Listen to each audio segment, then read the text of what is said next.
کہ خاکی وجود معلوم کے درجے میں تھا.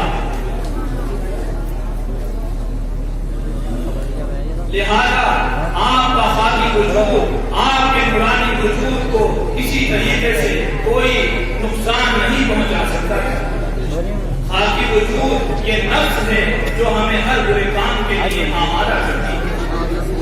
کیا ہمارا یہ کہنا صحیح ہوگا کہ نعوذ باللہ اللہ کے رسول صلی اللہ علیہ وسلم پر نفس غلبہ کر سکتا ہے؟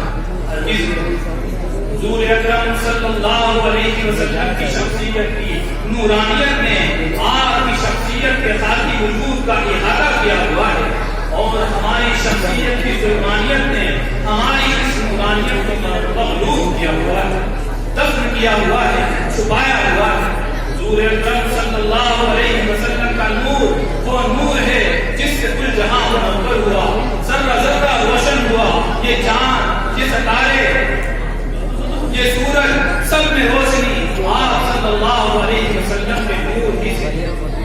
اسی نور معظم صلی اللہ علیہ وسلم کی تعریف بیان فرماتے ہوئے میرے پردادا پیر، ہم سب کے امیر، خطیب اعظم حضرت مولانا شاہ وزیر الدین احمد خان صاحب قادری مجددی رحمت اللہ علیہ ارشاد فرماتے ہیں، جو چمک رہا ہے جہاں سو کمرے عرب کا وہ نور ہے.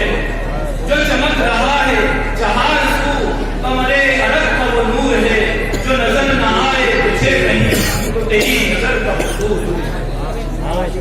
اسی نور کی تعریف بیان کرتے ہوئے میرے پیر و مرشد حضرت قبلہ مولوی محمد ناصر خان صاحب قادری مجددی ارشاد فرماتے ہیں، جس کسی کو مل گیا ٹکڑا تمہارے نور سے، جس کسی کو مل گیا ٹکڑا تمہارے نور سے، بس نصیبہ جاگ تھا اس کا تمہارے نور سے.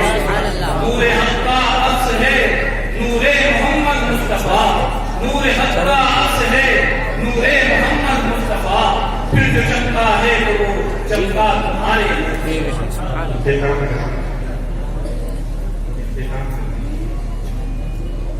میں انہی کلام کے ساتھ اپنی بات کو یہی اختتام دیتا ہوں. اللہ تبارک و تعالیٰ سے دعا ہے کہ اللہ تبارک و تعالیٰ ہمیں حضور اکرم صلی اللہ علیہ وسلم کے اس نور کے منبع سے اپنے دلوں کی سیاہی کو دھو کر اس کو نورانی بنانے کی